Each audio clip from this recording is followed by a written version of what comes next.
अऊज़ु बिल्लाहि मिनश्शैतानिर्रजीम बिस्मिल्लाहिर्रहमानिर्रहीम। अस्सलामु अलैकुम मेरी बहनों और भाइयों, क्या हाल चाल है। उम्मीद है अल्लाह के फजल व करम से आप लोग खैरियत से होंगे। मेरी अल्लाह ताला से दुआ है कि अल्लाह ताला आपको अपने घरों में, अपने प्यारों में, अपने रिश्तों में शाद और आबाद रखे। हदीस मुबारक है, हज़रत इब्ने उमर रज़ियल्लाहु ताला अन्हु बयान फरमाते हैं कि मैंने नबी करीम सल्लल्लाहु अलैहि वसल्लम को फरमाते हुए सुना। आप सल्लल्लाहु अलैहि वसल्लम ने फरमाया कि दो आदमियों पर रश्क करना जायज़ है। तो हज़रत उमर फरमाते हैं कि मैंने आप सल्लल्लाहु अलैहि वसल्लम से कहा कि मेरे माँ बाप आप पर कुर्बान हों, कि आप बताएं कि कौन से दो आदमी हैं जिन पर रश्क करना जायज़ है। तो आप सल्लल्लाहु अलैहि वसल्लम ने फरमाया कि एक वो आदमी जिसे अल्लाह ताला ने कुरान पाक अता किया, उसे हिफ्ज़ करने की तौफ़ीक दी, चुनाचे वो इसके साथ रात और दिन की घड़ियों में क़याम करता है, अल्लाह की इबादत करता है, कुरान पाक को कसरत के साथ पढ़ता है। और दूसरा वो आदमी जिसे अल्लाह ताला ने माल व दौलत से नवाजा और वो उसे अल्लाह की राह में रात और दिन की घड़ियों में खर्च करता है, बिना किसी को बताए, बिना किसी से कहे अल्लाह ताला की राह में खर्च करता है। तो इन दो आदमियों पर रश्क करना जायज़ है। तो अल्लाह ताला से दुआ है कि अल्लाह ताला हमें भी कुरान पाक को कसरत के साथ पढ़ने की तौफ़ीक अता फ़रमाए। तो चलिए हम आज का सबक पढ़ लेते हैं, उसके बाद हम एक दुआ पढ़ेंगे जो हमें अपनी रूटीन में शामिल करनी है। पहले हमने रमूज़ औक़ाफ़ के बारे में पढ़ा कि कुरान पाक में जो जो छोटे छोटे लफ्ज़ आते हैं, जहाँ पे हमने रुकना है, कहाँ पे हमने नहीं रुकना, वो लफ्ज़ हमें, उन लफ्ज़ों के बारे में मैंने आपको बताया है कि कहाँ पे हमें रुकना चाहिए, कहाँ पे हमें नहीं रुकना चाहिए, कहाँ पे रुकना जायज़ है, कहाँ पे रुकना नहीं जायज़। उसके बारे में मैंने आपको बताया था पिछली वीडियो में। और आज मैं आपको गुन्ना और इख्फ़ा के बारे में बताऊँगी। कुछ लोग हैं कुरान पाक पढ़ते हैं तो गुन्ना और इख्फ़ा में फ़र्क नहीं करते। जहाँ पे गुन्ना होता है वहाँ पे गुन्ना नहीं करते बल्कि इख्फ़ा कर देते हैं, और जहाँ इख्फ़ा करना होता है वहाँ पे गुन्ना कर देते हैं। तो आज मैं आप लोगों को इन दोनों चीज़ों में फ़र्क करना बताऊँगी।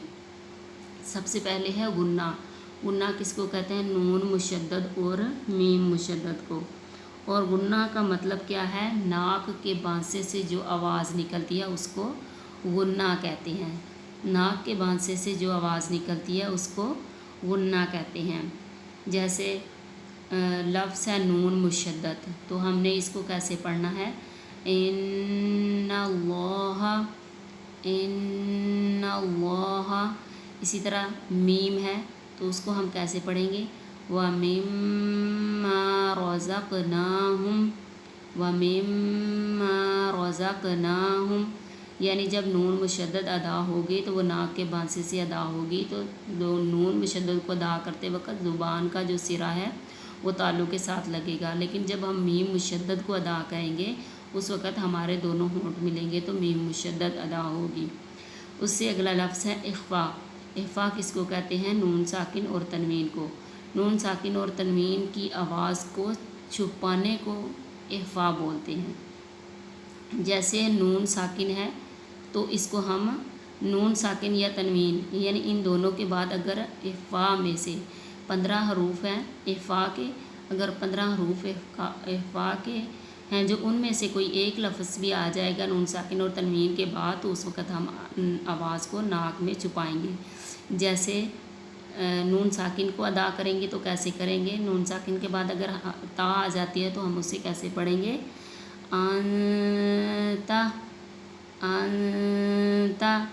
और तनवीन के बाद अगर कोई लफ्ज़ आ जाएगा तो हम इसको कैसे पढ़ेंगे? जैसे इन्नल्लाह अला कुल्ली शैइन क़दीर।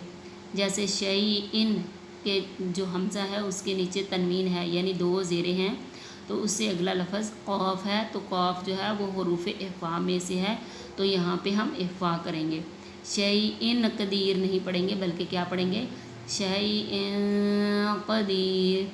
और इसी तरह एक और लफ्ज़ है उसको, वो भी इख्फ़ा ही है। जैसे हम पढ़ेंगे रिज़्क़न है, ये कुरान पाक में लफ्ज़ है मिन समरतिर रिज़्क़न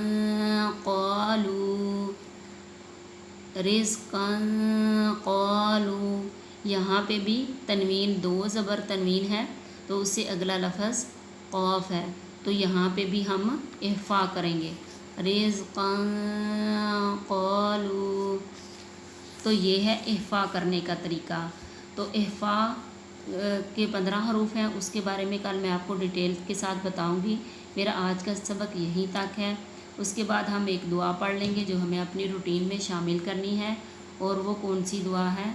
इससे पहले हमने कौन सी दुआ पढ़ी थी, पिछली वीडियो में मैंने आपको कौन सी दुआ बताई थी। फ़र्ज़ नमाज के बाद जो दुआ हमने पढ़नी है वो कौन सी है, बिस्मिल्लाहिल्लज़ी ला इलाहा इल्ला हुवा अर्रहमानुर रहीम अल्लाहुम्मा अज़हिब अन्निल हम्म वल हुज़्न। और उससे अगली अल्लाहुम्मा अइन्नी अला ज़िक्रिका व शुक्रिका व हुस्नि इबादतिक। अब हमने अगली दुआ कौन सी पढ़नी है, ये वितर जो है वो पढ़ के हमने 3 मरतबा ये दुआ पढ़नी है। जब हम इशा की नमाज़ में वितर पढ़ते हैं तो वितर पढ़ने के बाद ये दुआ हमने 3 मरतबा पढ़नी है। सुबहानल मलिकिल कुद्दूस, सुबहानल मलिकिल कुद्दूस। पाकी बयान करती हूँ बादशाह की, यानी अल्लाह ताला की जो ज़्यादा पाक है। किसकी पाकी बयान करती हूँ मैं, उस बादशाह की, यानी जो अल्लाह है और बहुत ज़्यादा पाक है। तो इसको हमने 3 मरतबा पढ़ना है। ये दुआ हमने हर वितर के बाद, यानी जब भी हम इशा की नमाज़ पढ़ते हैं, वितर पढ़ते हैं, तो वितर के बाद जब वितर पढ़ चुकते हैं, सलाम फेर चुकते हैं, तो उसके बाद हमने 3 मरतबा 3 मरतबा ये दुआ पढ़नी है। इसे अपनी रूटीन में शामिल करना है। उम्मीद है आपको आज की मेरी वीडियो पसंद आई होगी। मेरी अल्लाह ताला से दुआ है जो मैंने आपको बताया आपको मुझे इस पर अमल करने की तौफीक अता फरमाए। मिलते हैं अगली वीडियो में तब तक के लिए अल्लाह हाफिज़।